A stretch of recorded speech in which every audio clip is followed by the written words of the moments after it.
Kepada Syarifah Mumtaz Syihab kami persilahkan. Sallu ala Nabi. Assalamualaikum warahmatullahi wabarakatuh. Bismillahirrahmanirrahim. Alhamdulillahi rabbil alamin. Assalatu wassalamu ala sayyidil mursalin wa ala alihi wa sahbihi ajma'in. Amma ba'du. Ibu yang saya cintai, pertama-tama kita sampaikan salam hormat kita kepada imam besar kita, guru kita bersama Al-Habib Muhammad Rizik Syihab beserta keluarga besar beliau. Mudah-mudahan Allah Subhanahu wa ta'ala senantiasa menjaga beliau, senantiasa menganugerahkan kepada beliau sehat walafiat, dan mudah-mudahan Allah Subhanahu wa ta'ala segera memberikan kemenangan atas perjuangan beliau. Amin ya rabbal alamin. Selanjutnya ibu yang saya cintai, kita juga doakan dan mengirimkan suratul Fatihah untuk almarhumah istri Al-Habib Muhammad Rizik Syihab, yaitu almarhumah Asy-Syarifah Fadlun binti Fadil bin Yahya. Mudah-mudahan Allah Subhanahu wa ta'ala meninggikan derajat beliau di sisi Allah Subhanahu wa ta'ala, dan mudah-mudahan kita semua bisa senantiasa terus mendapatkan keberkahan dari beliau. Wa ila ruh Syarifah Fadlun binti Fadil bin Yahya wa ila hadratin Nabi Muhammad sallallahu alaihi wasallam. Al-Fatihah.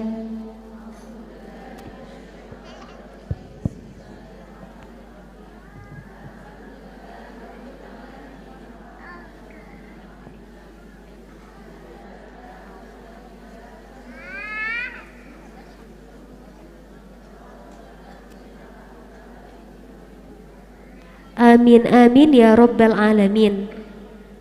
Selanjutnya ibu, kita juga menyampaikan salam hormat kita kepada segenap Dewan Guru Markas Syariah, diantaranya yang rutin mengisi majelis pada hari ini, yaitu taklim rutin bulanan Al-Habib Muhammad bin Husain Al-Attas, juga Kiai Haji Asep Agus Sofyan. Mudah-mudahan kita semua bisa senantiasa mendapatkan keberkahan ilmu-ilmu dari beliau, dan juga Ustazah Syarifah Syekha Al-Hamid yang tadi telah menyampaikan taklimnya. Mudah-mudahan dapat bermanfaat untuk kita semua. Amin ya rabbal alamin. Ibu yang saya cintai, insya Allah pada pertemuan kali ini saya ingin memperkenalkan kepada seluruh ibu yang hadir pada pagi hari ini. Saya ingin memperkenalkan nasyid Medan Juang Islam. Ini merupakan nasyid yang disusun, nasyid yang dikarang oleh imam besar kita Al-Habib Muhammad Rizik Syihab. Nah, nasyid ini ibu, yang pertama sebagaimana ditampilkan di layar, ini ada 4 bait, yang mana bait-bait nasyid ini menjelaskan medan-medan perjuangan dalam Islam.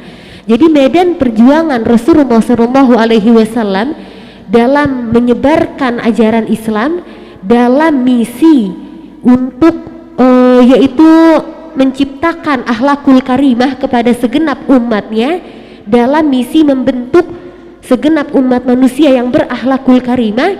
Itu ada medan-medan perjuangan ya ibu.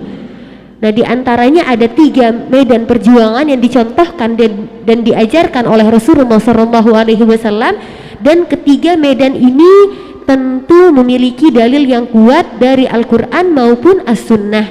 Di antaranya medan juang perjuangan Islam yang 3 ini, yang pertama adalah dakwah, yaitu dalam perjuangan menyebarkan ajaran Islam, dalam perjuangan yaitu membentuk umat Islam yang berakhlakul karimah. Yang pertama itu adalah dengan metode dakwah, medan dakwah.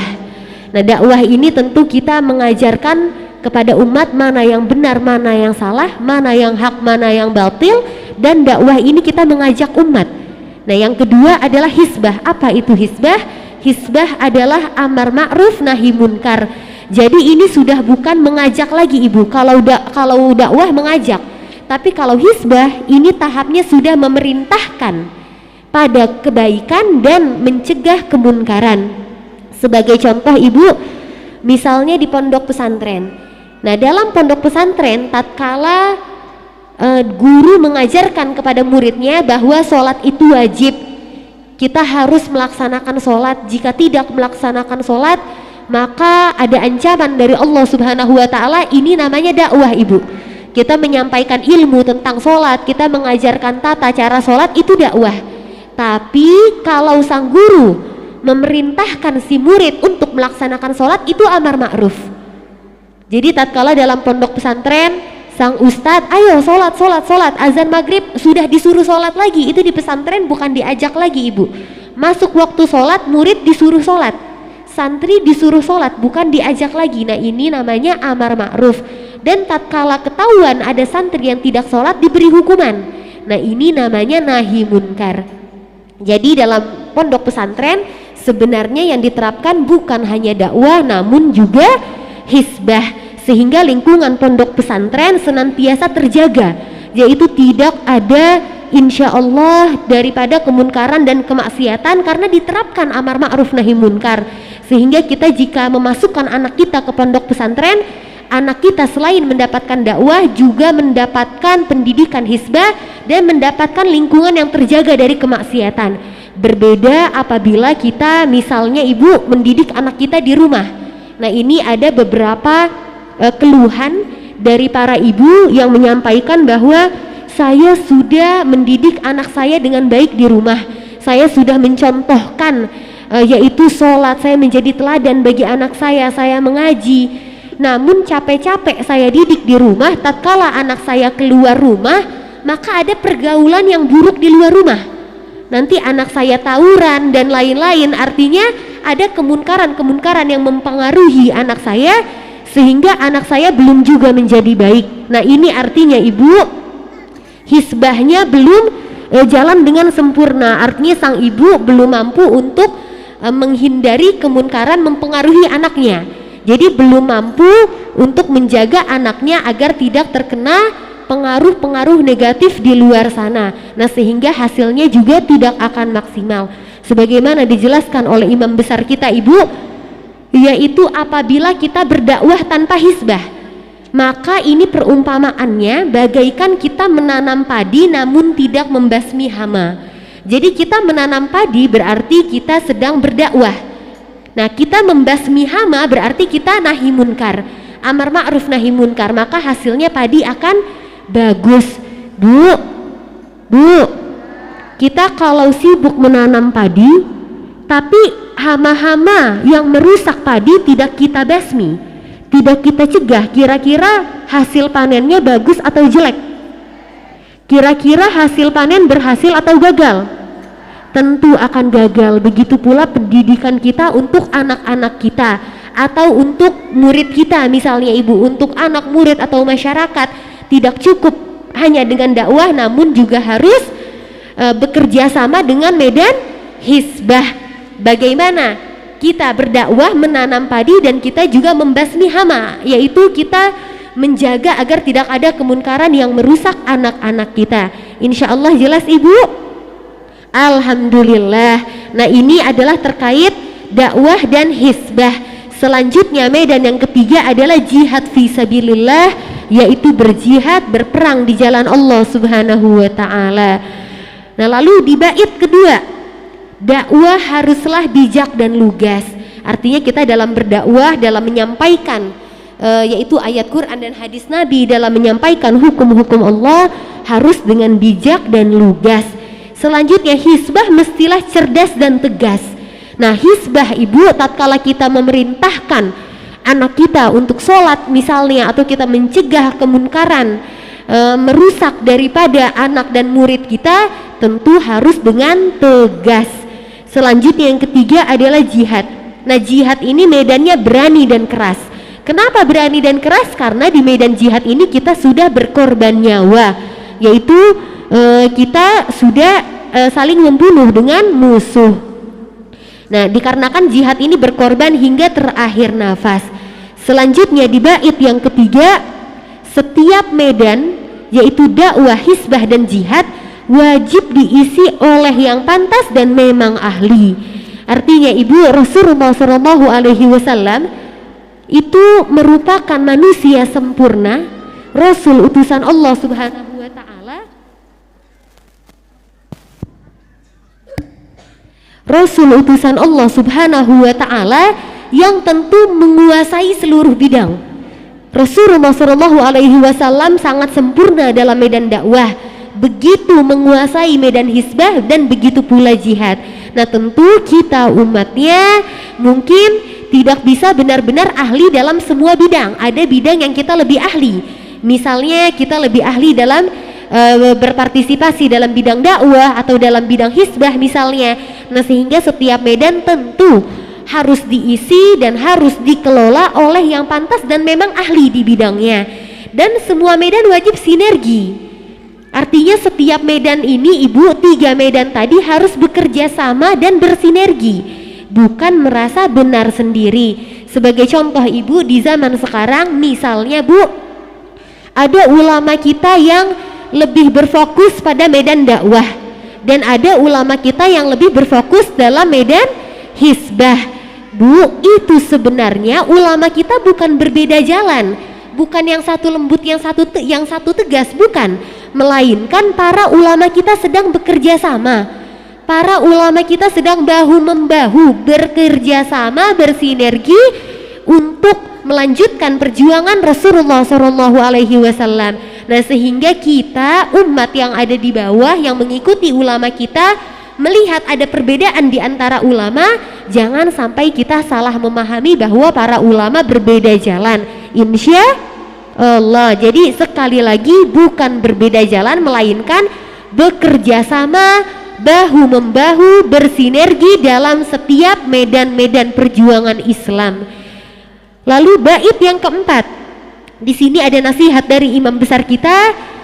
Hendaklah kita tatkala berpartisipasi dalam medan dakwah Ibu, misalnya kita berpartisipasi untuk dalam pelaksanaan maulid menjadi panitia misalnya, berarti kita berpartisipasi semampu kita dalam medan dakwah. Nah tentu medan dakwah kita ini harus dimulai dari diri sendiri. Bagaimana sebelum kita berjuang atau tatkala kita berjuang, kita tidak melupakan diri kita sendiri. Insya Allah kita senantiasa introspeksi diri dan memperbaiki diri sendiri. Jangan sampai kita melanggar syariat Nabi. Dan tentu dalam berjuang, baik itu medan dakwah, hisbah, jihad, hendaknya kita mengikhlaskan diri, dan insya Allah dengan begitu akan mendapatkan ridho ilahi. Bu,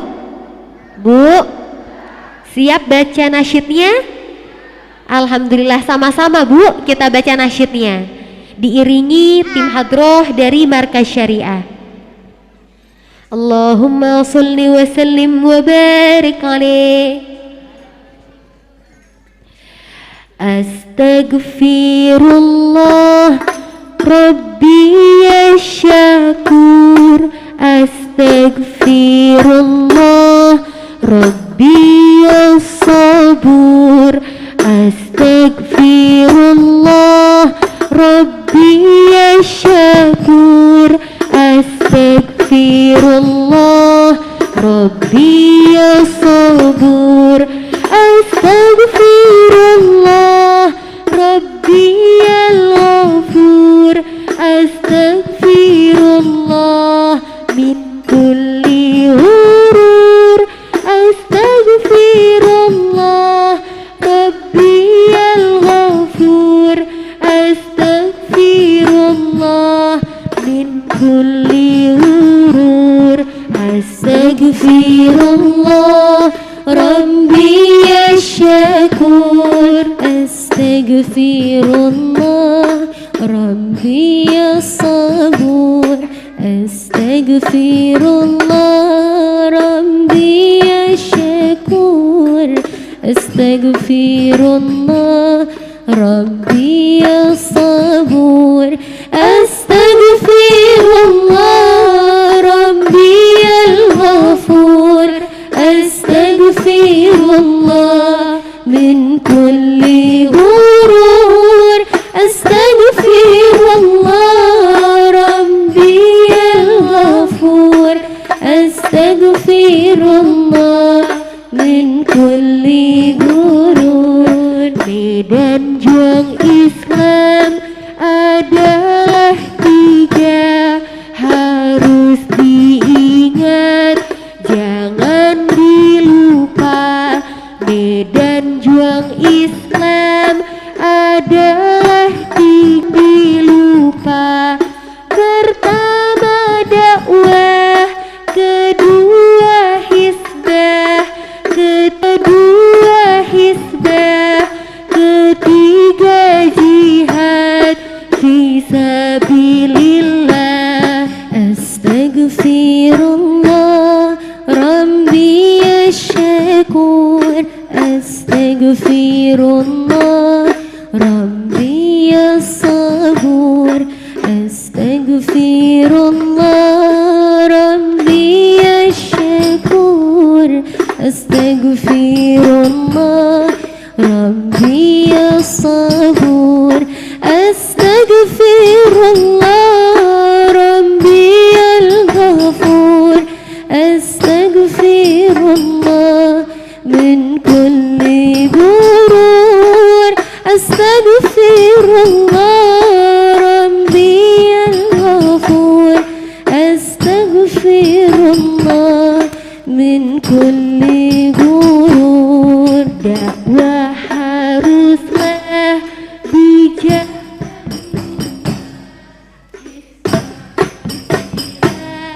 cerdas dan tegas. Dakwah haruslah bijak dan lugas, hisbah mestilah cerdas dan tegas. Jihad medannya berani dan keras, berkorban hingga terakhir nafas.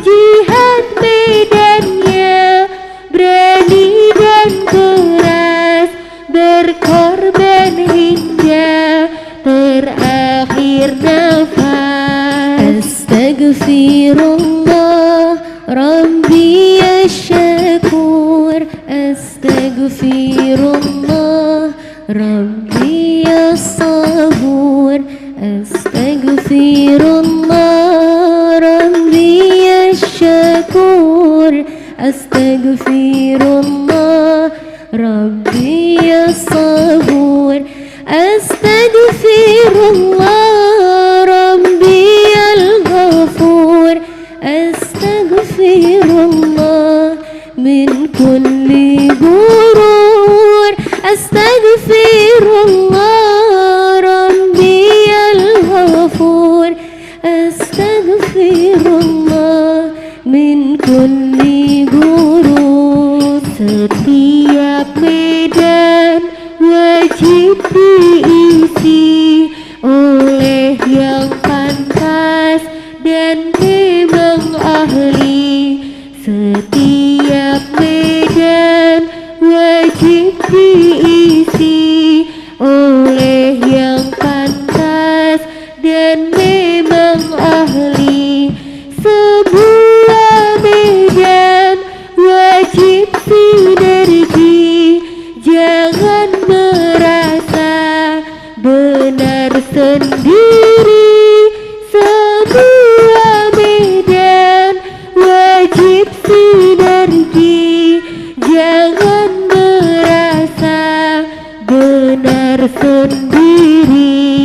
Astaghfirullah Rabbi asyakur, astaghfirullah Rabbi as-sabur, astaghfirullah Rabbi asyakur, astaghfirullah Rabbi as-sabur, astaghfirullah Rabbi al-ghafur, astaghfirullah min kulli gurur, astaghfirullah Rabbi al-ghafur, astaghfirullah min kulli gurur. Mulailah dari diri sendiri,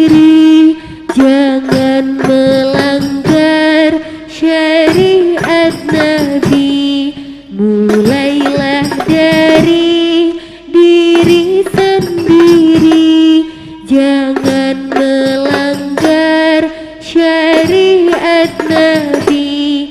Siapa berjuang ikhlaskan diri, niscaya dapat ridho ilahi. Siapa berjuang ikhlaskan diri, niscaya dapat ridho ilahi. Astaghfirullah Rabbi Asyakur, Astaghfirullah Rabbi As-Sabur, Astaghfirullah Rabbi Asyakur, Astaghfirullah Rabbi As-Sabur, Astaghfirullah Rabbi Al-Ghafur, Astaghfirullah min kulli gurur, Astaghfirullah Rabbi Al-Ghafur, Astaghfirullah min kulli gurur. Alhamdulillah, terima kasih banyak kepada ibu semua yang tercinta. Mohon maaf apabila ada kekurangan dan atas segala kesalahan.